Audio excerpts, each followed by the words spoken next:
la solution vraiment la zonga awa babotolanga déjà bapasseport bamikanda nyonso na ya nango babotoli ngai nazala nango aussi bato bazokima wana bazotika bapasseport bakimi pasi na kati ya ndako kobetama motu na moi viole oloba te soki ka oboyi papa na so akotelo na ndako soki oboyi lere kutu azoya wana azoya na mbeli azolakisa yo to moya oboyi eza te aosala osali te moya oboyi eza te pasi toza nango awa toza ebele mais moye tokutana biso nyonso eza te bamosusu baza na batelefone te bakangama kaka na kati ya bandako CTS Moko Afrique Info avec Franck Stemai Yandankala twende même mokili loba na biso bakatisaka mboka nini bakatisaka ebale pona esengo ya komona mboka te or lelo biso ba congolais et les kinois en particulier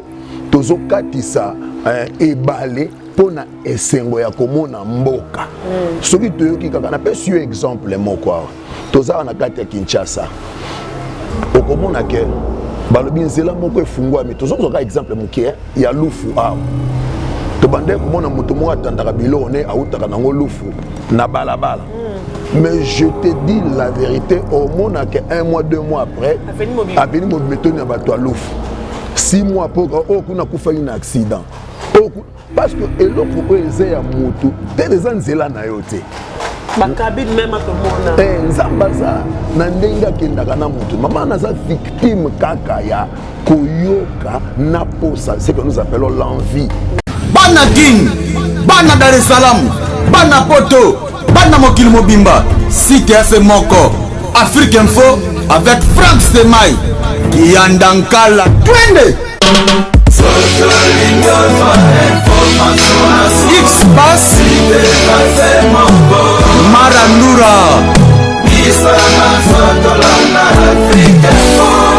Franck Stemai Zambe Tolobate Filokoboe Tolobate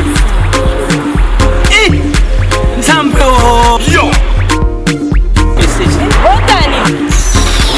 Ozolulema ya yuka koki kokoma bongo na pomade awa toza ngai mwasi na ngai okuma olingi osomba pomade naturelle awa toza en ligne www.awatozaarcreme.com www.awatozaboutique.com soit appelé au numéro 00 33 75 11 10 975.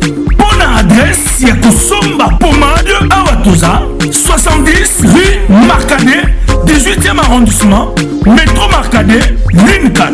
Pomade Awatoza esalami na bana mboka ba congolais na banzete ya mboka Congo bokeba na pirate mpona kovingisa bamole mipende na petolo somba gamme ya pomade Awatoza mase yango na baparti oyo olingi evimba nsima ya 3 mois osu résultat Salut. La pomade Awatoza mase yango epakomi nango kibokoni na pomade Awatoza. Je vous aime trop, je vous aime tous les vrais de Glolangui, la méga star de la presse congolaise. Je vous salue partout la place coachée sur Afrique Info. Meilleur site, le biso, et ça, la rabilo, Kamusala. Tout ça, je dis merci à tout le monde. Oh, Balinga Rabiso, Basuna Rabiso, Bazaki Nangai, Kalokabadon Nangai, Bazaki Nanga, vraiment, Nomique Bolingo, Bazaki, vraiment, merci à Champagne, Pianga. Je peux saluer, tu es quelque part en France, grand prêtre maire à Champagne. Merci à désolé, la agence privée. Il y a voulu moucher une côté mascotte, je te aimé la terre. Jésus à les Dynamo, merci aussi à mec qui est à la caméra, merci aussi à Yasamine Dombassi pour Capo aussi à Paul Boanga, gaz na gaz, je te salue, toi tu le sais, Balinga, je vous aime. Aujourd'hui c'est une émission Moro, et moi, il y a Mawa, une émission Moro, il y a Passi, mais Tokolinga, beau aider. Bisso, je pense que l'histoire est qu'on dérange vraiment binomingi. On n'a pas de choix parce que toza kosala rien que le travail, c'est par rapport à makambo zoleka. Ça vraiment motema pasi ba Congolais bazo souffrir na étranger, les Congolais bazo souffrir, ba Congolais baza na pasi, ba Congolais bazo mona makambo ça la vraiment pasi. Hier voilà, je suis avec une dame au téléphone, Mamba Roloba, Boroyo Kaye, c'est vraiment une Congolaise qui vient d'ailleurs du pays, après Singa Sigenaye, tout sur l'angolelo. Bonjour maman. Bonjour, bonjour, ma chère. Boni.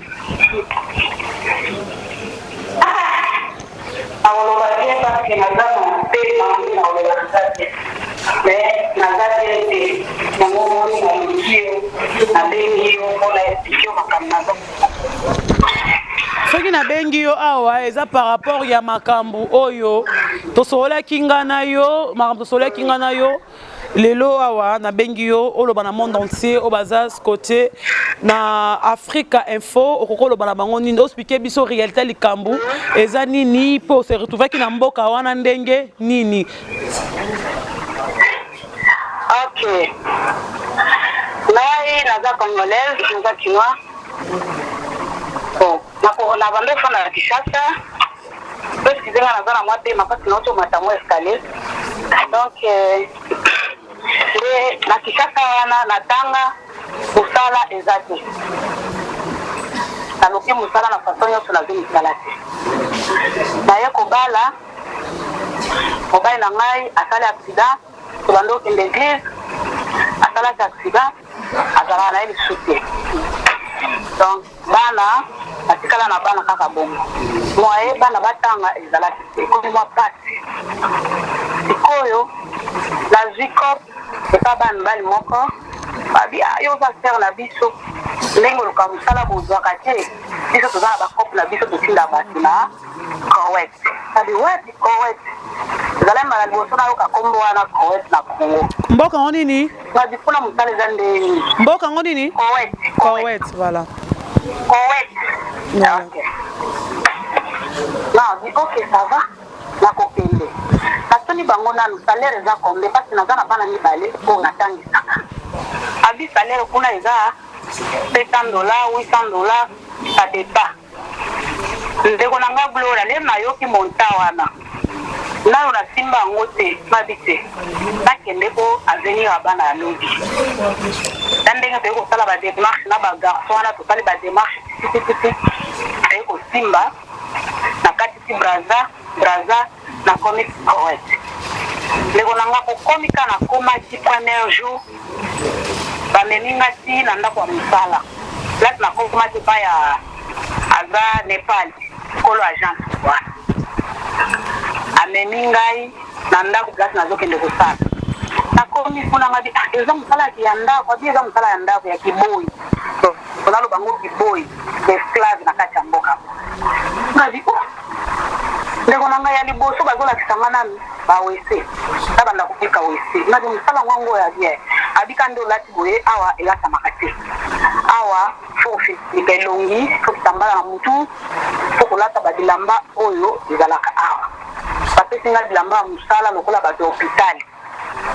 nde bilamba nalataka awa mutu na ngai emonanaka te do le premier le 30 nakangaka kitambala na mutu ndere balakisi nga ndako ya kobanda kosala 5 salon otali bachambre ebele bana bapara bango moko mwasi aza na bandeko na ye bato ebele na kati ya ndako naza nga moko mosala wana efo nga moko nasala nazolamuka 5 heures du matin na bandi mosala osokola bandaku okombola orepase olamba osokola bilamba bana bazosala bakaka ifo olongola bapampres wana ochange bango babilamba babizengi mpe baza na kati awa do babizengi wana ozokontrole bango ozosa makambo eleki awa lere nakomaki awa na janvier bafutaki nga mbongo na nga janvier février avril bafuti nga mbongo na nga nazwi mwa mbongo wana nazwaki nabi te natinda mbongo ya minerval parce bana babandi oderange mpona mbongo ya minerval natindi bana batanga banda bapesanga mbongo wana ti lelo ndeko na nga Gloria eloko moko te na maboko nazosalaka mosala ya punda mosala ya mais peu eza te misala olamuki na ntongo wana ti ba 12 heures osisi misala te awa eza kaka olamuki 5 heures wana obandi misala donc kolala na yo kopema na yo eza 2 heures du matin et puis nde bazoboya batelefone babi na nzela batelefone tokokommunike bafamille na biso tokokommunike bao mpe baza awa po tozwa basolution tobanda kokima parceke bato ebele bazokima bazota bakaza bandako bazokende kosese refugie esika moko boye bacanadien batya mwa eloko moko boye bato bakendaka kofanda kuna bokokende kofanda kuna solution kuna mpe eza te bokofandaka kuna bamosusu baza kuna deja ba 10 mois 11 mois bafandaka kuna solution eza te donc solution eza kaka oyebani na motu nao na Kinshasa famille nao soki baza fort batindeli obie ozongi nami kuti ngai naza na famille ya makasi naza na eloko te mama na ngai akomi koko donc naza na motu te oyo na otalela ye na minute yango moni na leki na nzela na ye mama Gloria oyebani bamision oyo etalamaka oyebani na bato ya minene bamusicien banani en tout cas na nzela na yo nazwa solution vraiment nazonga awa babotolanga deja bapasseport bamikanda nyonso na ya nango babotoli ngai nazala nango lisusu te osi bato bazokima wana bazotika bapasseport bakimi pasi eleki na kati ya ndako kobetama butu na moi viole koloba te donc soki ka oboyi papa na so akotelo na ndako soki oboyi lere kutu azoya wana azoya na mbeli azolakisa yo donc moya oboyi eza te aosala osalite moya oboya eza te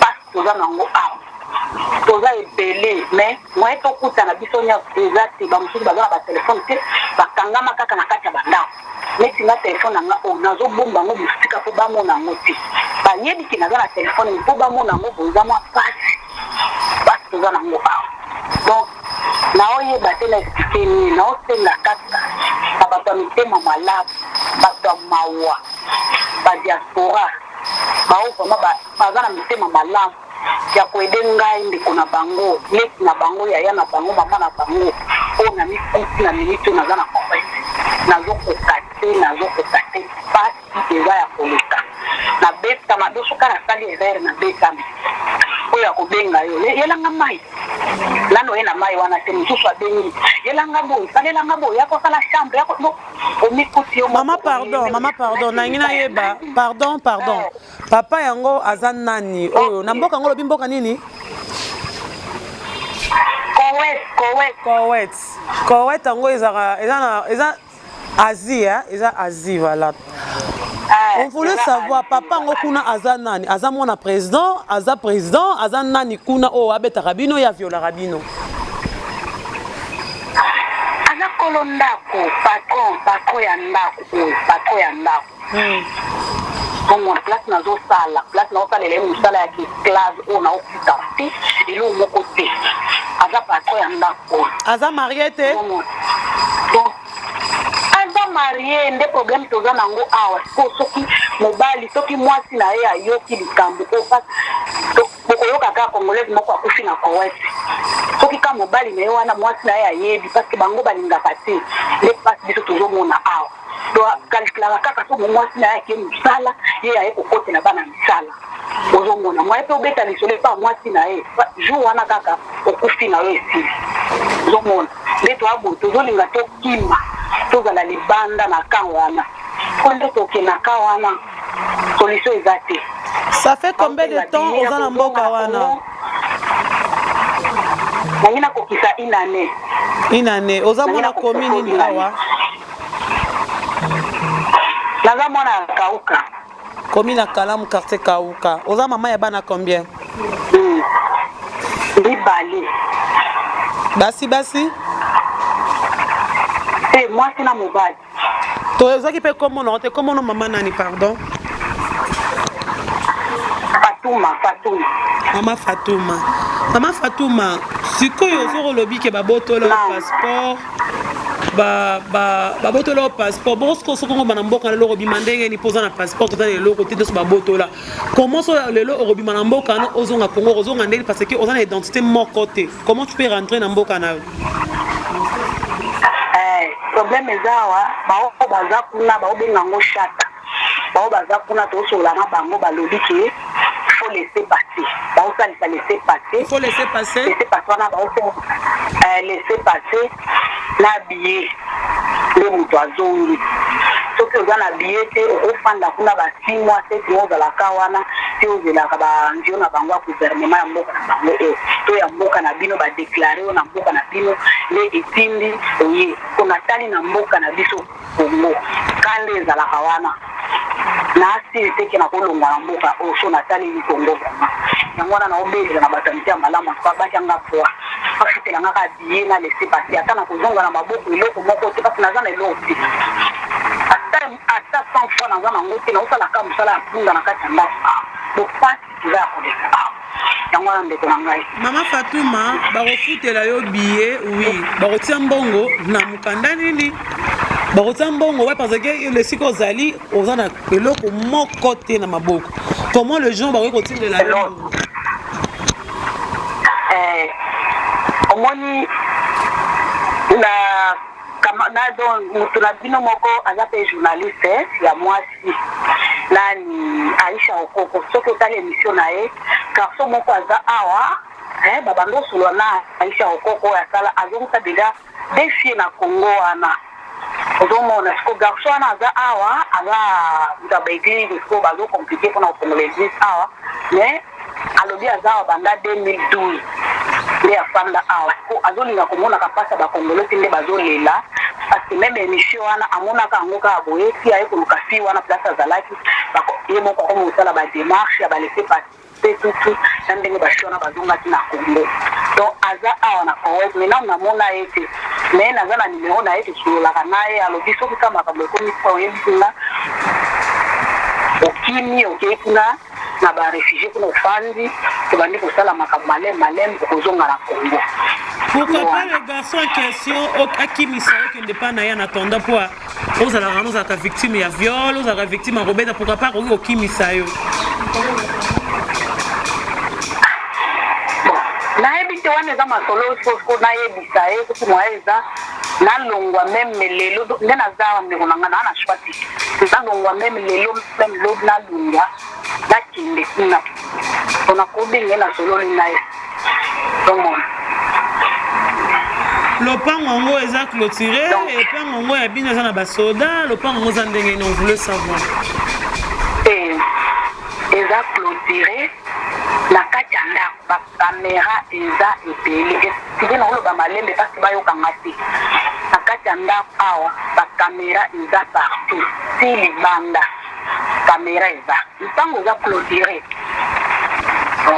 moya ya kobima ezala te donc kobima awa ifo balali nde moto akobima mais moko omoni bakangaka yango na kadena bakanyango koma na fongola moya obima eza te mais moya ya kokima eza nango moya ya kokima eza nango nde nazolinga nabenga bato wana bapesanga nano adresse ya ka wana soki eza kote nini te nalakisa yango document nakoma kuna nakende kofanda ndeko na ngai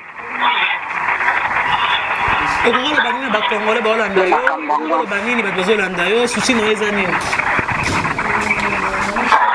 susi na ngai ya liboso na naposa nalongwa na Koweït nazonga na Congo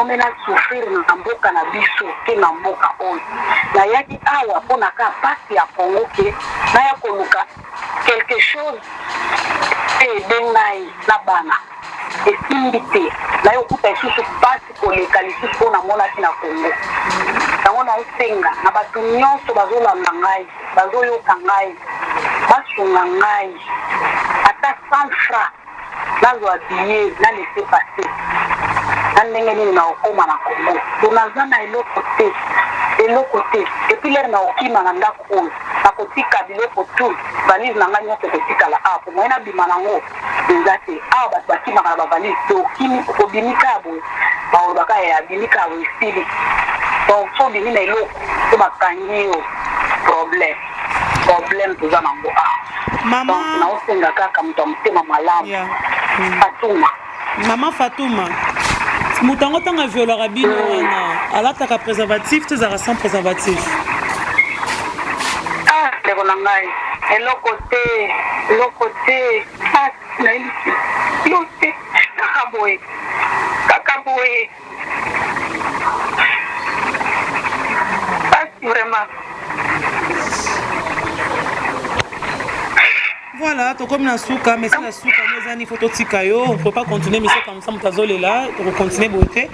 Au cours de la comité congolaise, ils sont nini, partout dans le monde, au cours de la monde nini.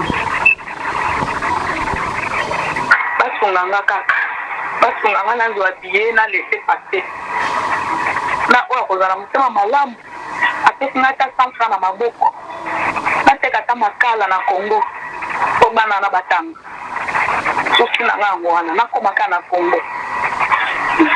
Merci beaucoup, Totsiki. Je pense que le Congolais numéro 9 dans Zanango, monde entier yoki, une dame s'appelle Fatouma, Azarana Kowet, Aza Violet, Aza Passi, Aza Mambebele, Nambo Kazali, Asengi Ednabino, Maman Fatouma Nzamba Zananayo. Batela Kimia, je pense que les climato ya batou, les climato ya baba baté, les climato batou pe ba yo kaka, je pense que o bayoki et pour ça la moi quelque chose. C'est un peu ça. Merci beaucoup. Merci beaucoup. Okay. Voilà. Allez-y comprendre une dame, elle s'appelle Mama Fatouma, elle est de la commune de Kalamuka, Kauka.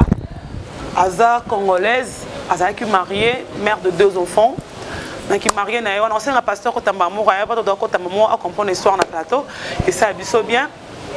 Aza qui est mariée, histoire na Ezaboué. Aza qui est mariée, mère de 2 enfants. Aza qui est de l'église. Aza qui est de l'église. Na Tongo. Mais le gros salon, s'il vous plaît.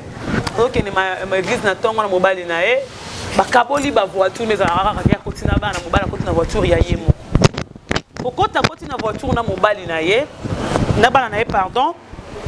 Et ko tomber ni ne salami. Voiture mobali sali accident. Un certain dimanche soir donc des prières. Voiture sali accident mobali ya kufi atkal na bana. Pas si elle est qui ouais ba famille africaine ouais biso mobali ya kufi moi lutu babotola comment ça ni babotola. Atkal na bana mi balé. Le rôle de la Congo, on a les masolo, tu la rare à battre. So, ok, poto, on a la bien. So, ok, bon, ils ont rappelé, so, ok, il y a un kowet kuna. So, ok, mon salaire, ok, ça va faire $700 ou $800. La dame en question, elle dit, pour n'a pas, ça, quand il s'est bon, on est à mort. Quand il s'est pas braza, a commis kowet. Et il y aura un bon kowet. Quand a commis un bon kawana, a comme ça, le pan où il y a un dac où il y a battu, le roi. Immeuble aux estimés na biso à moneno yo nimto sala musala nyonso wana 5 salons la chambre ce qui combien azola mbela soki combien de personnes am 45 elle a la assisa musala 17h 16h kotinda sala bosabo et suki wana te kobeta kaka ye ba viola kaye même sans préservatif.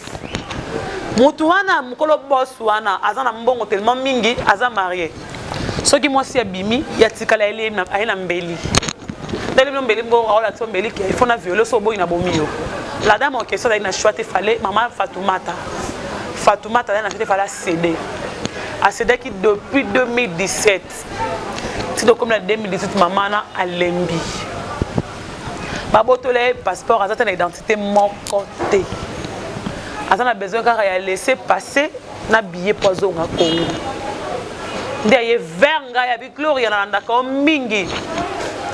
Tanga benga ko la boya koyamba. Essayer tindelanga voice. Madame question atinzi voice. Na oki voice na na koka ki sous-souté. Je lui ai proposé une mission. Madame elle a accepté. Boki makambo a lobi. Boki di aleli na viol. Ceux qui aiment, ceux qui sida, ceux qui veulent infection à Ondimayango parce que François Ouara a collé à Komela. Tellement comme une soukaza veuve, mère de 2 enfants à Saint-Guy-les-Soumel. C'est pour cela que j'ai voulu partager ça avec un homme de Dieu par rapport à la dame en question. Ça fait mal, ça fait vraiment mal. Hein? Il est au comment. C'est qu'il y a un maman dans le Sani. C'est pour ça que le pasteur Peter il est à côté de moi. Vous allez le vendredi, hein? Vendredi le 19 octobre, jeudi, joyeux anniversaire à toi, mon papa, Papa Blanchard Loanjo Yakafoua. Pasteur Peter, bonjour. Bonjour maman, merci. Bonne nuit, pasteur. L'Angola Nzambe, ça va? Pasteur, je pense qu'aucune histoire, il y a la dame en question. Ah ouais. Madame Fatouma. Oui. On a violé, Mboka Kowet, Pambos Morokuna, Aneskate, Pambala qui n'a accident. Comme ça, un homme de Dieu. Si tu voulais participer dans l'histoire, il y a moi, tu peux le dire quoi? On a besoin de Kolo. Azon Mboka, Natekata Makala, Basungaye, Aboko Bananaye. 4 mois de salaire. Salaire, on a dit 800, à Congo, comme 200. 4 mois, on a dit 800, peut-être machine à 800. Dans 4 mois, c'est bon, des gens ont changé, oh, véritablement, quoi tu peux dire à la dame en question? Bon, en fait, premièrement, on a commis nous à Salinga, il est sous grâce. Il y a une opportunité toujours dans Zélanayo. Il y a intervenir dans le dossier aussi si délicat lokola oyo.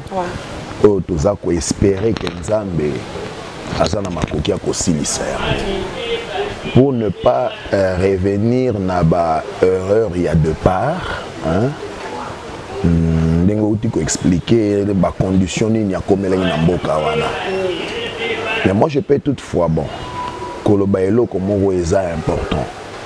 Dans le sens que Azui déjà instrument moko oyazanango c'est l'instrument de communication oye permettre yeneti akota en contact na yo eza déjà évolution moko ya makasi pour na mutu ndenga lobion eza likambo ya vandaki nango tangu ibele depuis 2017 so total lelo pratiquement une année depuis 2017 on il y a début peut-être une année et demie. Donc je pense qu'il y a l'olenge oyo. La première des choses à faire pour te recourir toujours dans nos Nzambe, c'est de beaucoup prier pour nous par rapport à la situation oyo à présenter biso. Et je crois que Nzambe on a eu intervenir dans la situation sur quel que soit l'olenge qui s'est présenté. Et sans pour autant aussi tout longola l'option à aide. C'est-à-dire aide financière. Tout le monde a option wanate. Bon, il est vrai aussi, soit pour ça mais par quel moyen oyo ekokomela surtout nakola na ndenge za ko expliquer de la manière où bazana kati ya esika ngo bango bazali. Même le téléphone moi je sais pas elo musuna ngana mitu na moi moké est-ce que toza na représentation monté na mboka wana c'est ça aussi après c'est abiso qui le garçon moi en question ça réunion na Aisha et le garçon le coco garçon pas speaker ngani basuka kuna garçon ndima asepela la note moi je lui dis est-ce qu'il y aura pas moyo qui m'attend au bimo que pas garçon ambi face à tes fort wana parce que na ministre azana choité viole l'équipe chaque jour sans préservatif viole l'équipe banda kenda kuna musala azoka ngwana salinda ku de 5h à 16h ko 6h ko violer ko ça dit que sans volonté na ya yemo boss wana bimakana chaque fois à l'envie na kati ko parce que akoma ki kolela to na que la kambu ya viol sans préservatif wana elle a commencé à pleurer là dans mon question. Ouais, c'est ça. Donc je dirais quoi? La première des choses à faire intervenir par rapport à Kanaye, hein, tu vois, parce que nous croyons que notre Dieu est capable. Et si quand Zélé Nzamba na makokia au salanzela, et si quand moyen bateau bako magatin Nzamba na makokia au komisa mutu. Et si quand mutu akangama yako, talaka Nzambe on azale capable que mutu bazuye penda batie na kati ya libulu ya bankosi, ebi bankosi. Balion. Na kati ya libulu penda ya balion. Mais Nzamba défenser kuna protéger pe finalité elle que abimisi na kati ya libulu wana. Nandimite que esika bakangi wana tala eza plus dangereux que libulu ya balion to libulu ya moto o shadak na meshaka benego babimaki to libumu ambisi o Nzamba abimisa i Jonas. Donc notre Dieu est capable d'intervenir par rapport à son cas. Hein. Donc wana nazolo belango par rapport ya o etali molimo spiritualité, tu vois, parce que ce n'est pas aussi un hasard que Nzambe a permettre à ce que l'isolo d'abord ekomela yo Puis moi j'étais ici de passage. Yeah. Automatiquement intéressé si je pouvais aussi intervenir et je le fais avec mon cœur parce que Eza une personne en danger. Donc il est de notre devoir de faire quelque chose. Pour Nanga d'abord, Eza déjà quand on a vu avec toute l'église, nous allons prier sur ça et voir la suite comment Dieu va nous diriger, c'est ça. Maintenant pasteur, je voulais savoir une chose. Pourquoi le Congolais parce que la dame en question, ce qu'on va dire dans le Congo, makala kalengaka te kana musu bandali na nanga bokona bana na oui ba le kaka soit te kekila musu ta fufu mais pour nani ba Congo dans un rôle ya ko diaboser matoyi ya batu akoya vers yo pasteur pitobi ko que c'est business na ngolo bi ko nous ba $10,000 par mois pasteur pour ozaki ko tuna nzambe okei comme qu'on a la vérité on a vu même photo de surquiller un garçon angola ku fi bilo mo bon à cause de la vie. Les Aranéens, c'est un diable qui règne dans ma toile. Le Satan, c'est le Congo. Satan est mort vraiment dans le Congo parce qu'il m'a quand même les caca mis la toile à Congolais. Pourquoi ça va ninga comme Lucas? Parce qu'il m'a dit un salaire 800 comme 200. Puis les 200 mois, puis n'a qu'il y a moto, n'a qu'il y a 5 salons, ce qui est 10 chambres, le pain au moro, ce qui est 30 personnes. Alors on a 5 heures à 16 heures. C'est à 6 heures, pardon. Tu as ça à 16 heures, pardon. À 6 heures, comme un viol. Après, la ligne sous, on a 5 heures à la mouki sous. C'est sa base de Congolais, bâti dans Mutambouana, et au Kénébo, quand c'est Koweït. Tu sais, à une certaine époque, na baninga ebele na koli penza mutabatu. Penda ya baninga ebele, mais je voyais mes amis un à un bazo faire voyager bango bazo kende.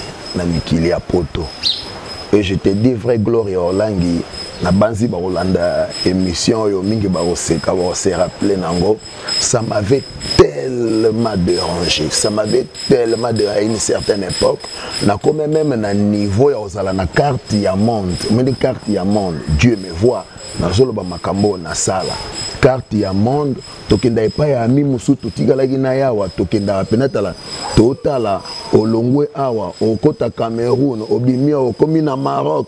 Tu vois un peu, c'était ça, c'était un rêve. Gloire soit rendue à notre Dieu. L'ami, on a fait quelques temps après, et je me suis dit, bon, et pas na biso, balingi ko sel peut-être mambo poto te ba mona na okendo beba, na okendo sala suini, il faut na kende na prière. Tu comprends un peu? C'est comme ça que je na makambo nzambe na wi ko changer histoire na ngate. Je suis allé nzambe asalisanga simba mitema parce que na le pona ina mbongo te. Faut dire la vérité. Non mon papa zokende ba nini na mbongo te il faut na recourir na prière mais arrivé na kati ya prière le Seigneur m'a dit une chose o yozo lukana poto nzambe na kosalelo ngo awa. Amen. Mais autant fixé par moi-même Dieu nakotindo pe na ba mikili ya poto et non cette fois-là ekozala te ke okei na makaniso yo ngako kende nango mais ekozala ke okende na kombo na ngai. Tu vois un peu Dieu comment il oriente les choses. Mais aujourd'hui par la grâce de Dieu on a aussi l'occasion ya ba mibembo misusu ata wana tozozela et koya na mikolezo ya meto. Ça déjà ba kaka na kombo nzai parla na lingi na lobelo roni. Tu sais sur cette terre maman to lingaka ko vivre tena oyo tozoyoka. Batu ebele je te dis baza ba victime ya makambo oyo. Dieu a fait grâce que cette dame s'est manifestée. Mais ezana ba misusu tisikoyo. Peut-être bazana ba même cas keye.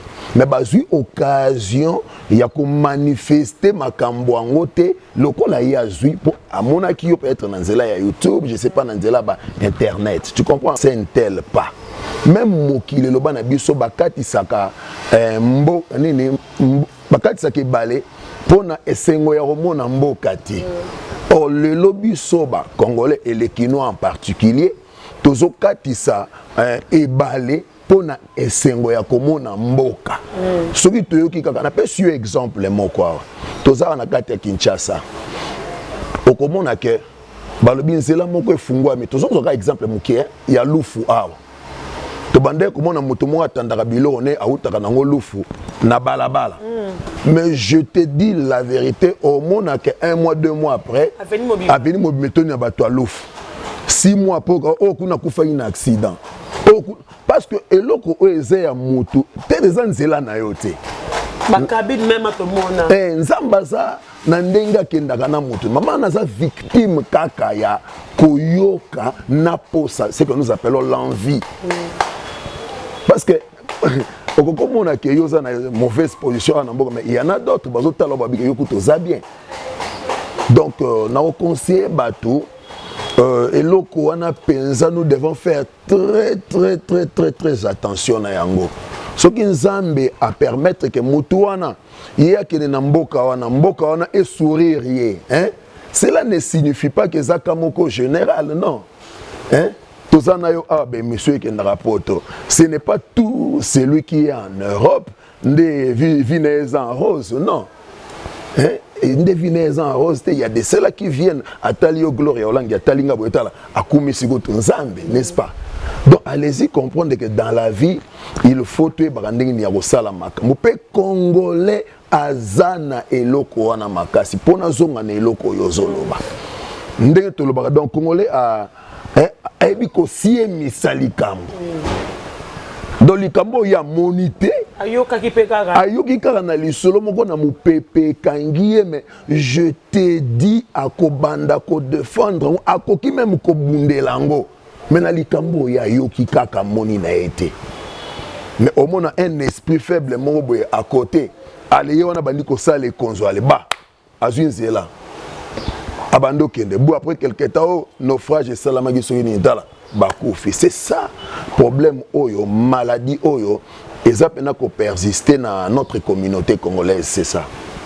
Voilà, pasteur, nous sommes arrivés à la fin, un mois de jour, tout ça, tout ça, victime, viol, on est tout le monde a violé na Beni, na Goma, mais la dame a ça na Koweït, en dehors, arrêté de monter du Congo, puis on boka musika, musika, la vie, parce que na on zela ni braza, non, le Congolais, parce que na on zela ni poko makuno, on arrive à comprendre, c'est comme bateau bakou faire la bamaï, pardon, qui est pas Maroc, à côté capote, pas que luka vie, ba risquer, ba koufi, fabi mobimba musika.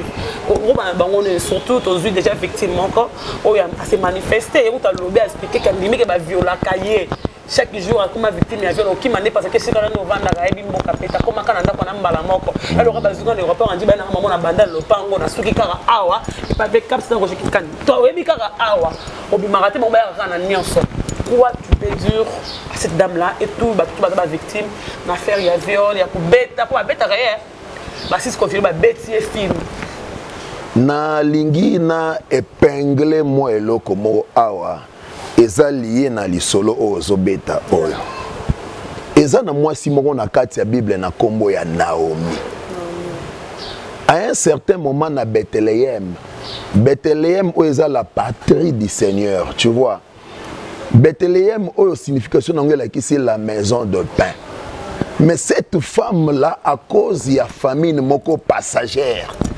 famille moko passagère na kati ya Bethléem. La femme s'est décidée ya kolongwa na Bethléem ake kune pa ba Moabite kuna na Moab. Kokoma komi na Moab bien aimé ake ko perdre mobali na ye pe a perdre bana na ye mibale à cause d'une famine passagère. Kuna na Moab place azalaki ayoki sango kenzamba pamboli lisusu Bethléem ke Bethléem ezongeli kofuluka par là na lingina lobanini il y a certaines situations na bomo ya moto ezalaka nango ba situation moko passagère mais biso moko tango tokomisaka yango ba situation définitive nde etindaka biso sikoyo tokende ko emprunter ba chemin oyo eza yango te. Et acceptons, si Dieu le permet. Mais que cela ne soit pas une occasion pour toi. Ah, les autres simbaté, automatiquement, il le faut na Angola, na kende. Qui t'a dit que na Angola, qu'on ne s'en va bongi selio makambo salamala? Non. Ce qui est l'autre, aux rendre témoignage à Christ, c'est par rapport à Oya Sali, par rapport à marche auto salinaye. Donc Congolais, il faut apprendre makambo wana tala pe atiango na mutu na ye makambo ya bikenda kenda pona sango makambo ya bisala sala tala po balobaki soki esimbeli gloria olangi tala kumisa nzambe pambola nzambe eza pona gloria olangi eza pona ya Roger Kinkane eza pona Caps Kinkela eza pona yo te yo zela temps na yo nzambe akopesa yo oyo elongo bani na yo. Je pense que soki mama wana andimaki kolekisa temps wana ya muki oyo eyaki na vie na ye, elle ne serait pas arrivée là où elle est aujourd'hui. C'est juste motema moto te pa yango na zwe bisa yo ba pasi pe biso toyoka yango ti mama Gloria na pasi ba pasi toyoka pe ba pasi. Ce n'est pas parce que par la grâce de Dieu aujourd'hui je me tiens devant le caméra nazolo ba lisolo ya nzambe na assurance nyonso tala na mo elongi o tala eza na mo matame sala sala mais to l'équipe na banzela mais esengela ki ko supporter esengela ki tala kozela tala mama na bisoko toza na eloko moko trompaka na nature te ezatan tout bon quelle que soit la durée de la nuit soleil et ça rani et puis makaka omoni tala likambo nyonso ezalaka na ebandeli tala ezalaka ka na suka na yango.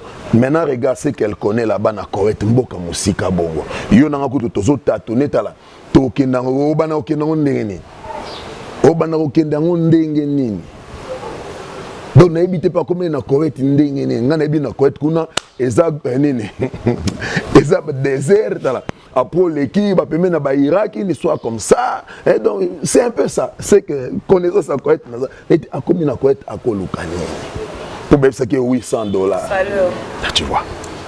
Donc apprenons il y a causé latent tous à la précédé beaucoup de nos frères et sœurs bakufi pona likambo tala yakobo ya causé langonga motema moto na koma lokola Gloria na koma lokola Disuka Frank non. Sois patient, autant fixé par Dieu. À cause qui sayo, Zamba Pambola Bisso.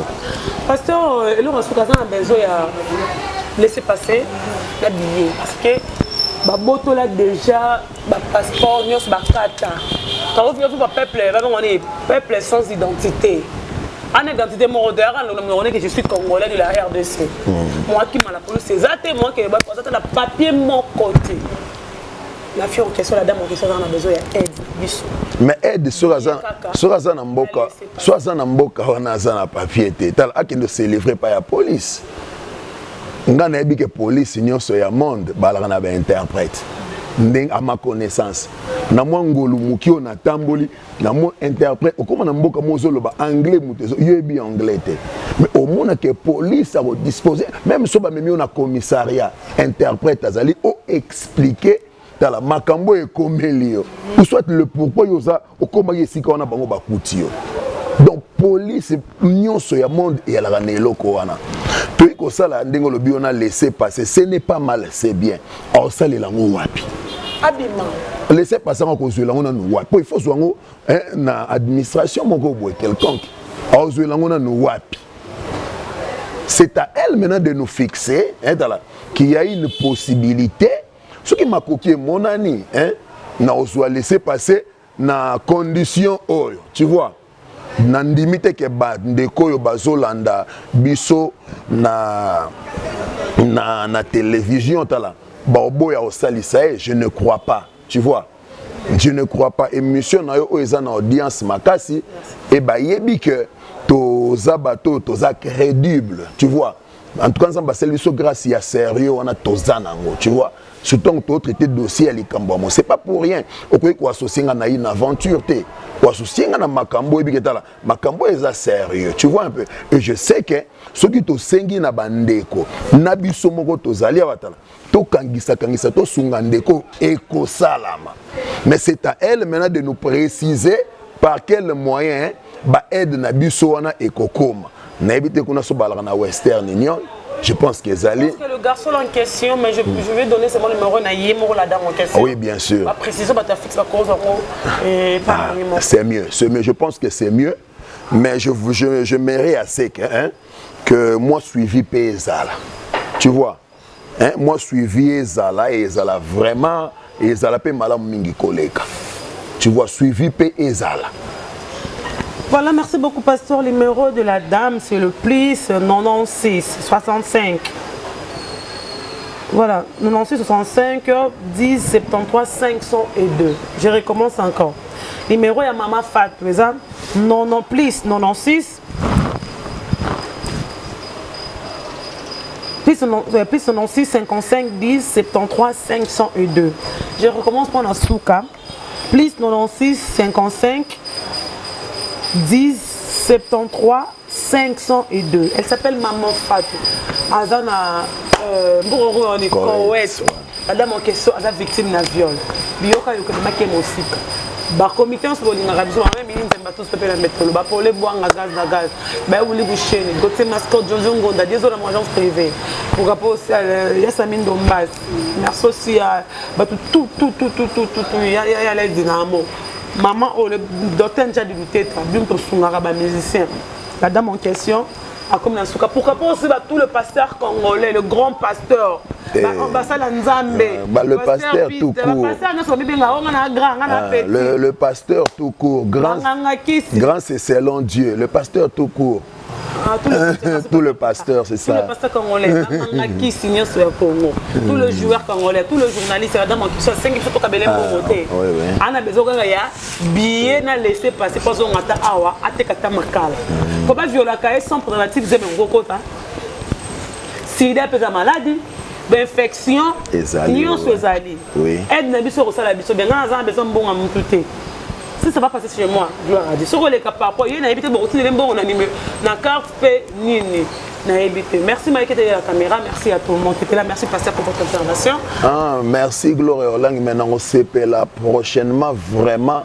Ndenge bopesanga ba opportunité à olekawa bopesanga une opportunité na lo balikamba ba grand pasteur wana pona ka moi lo wana grand pasteur et ça la peine bien je pense que éco lendi ça va te belé grand pasteur c'est un grand pasteur et tout bon nous allons maintenant démontrer dans le Saintes Écritures naniaza grand pasteur et naniaza grand pasteur.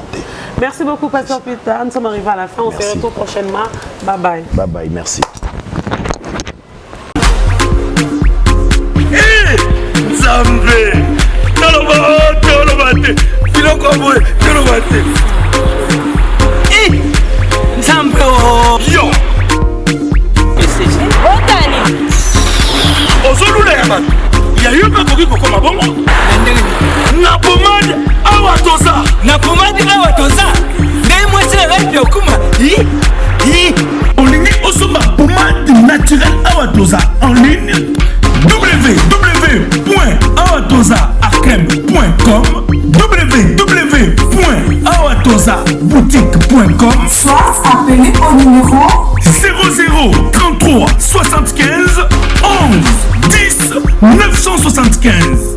Bonne adresse Yakosomba Pomade Awatoza 70 rue Marcadet 18e arrondissement métro Marcadet ligne 4. Pomade Awatoza et Salamina Banamboka Congolais na banzete ya mboka Congo bokeba na pirate mpona kovimisa bamole mipende nsima mpe tolo somba gamme ya pomade Awatoza mase yango na baparti oyo olingi evimba nsima ya 3 mois osu résultat Sali la pomade Awatoza mwasi na ngai pakomi nango kibokol na pomade Awatoza Bana King, Bana Dar es Salaam, Bana Poto, Bana Mokil Mobimba, Cité Moko, Afrique Info avec Franck Semaï, Yandankala, Twende. X-Bass, Marandura,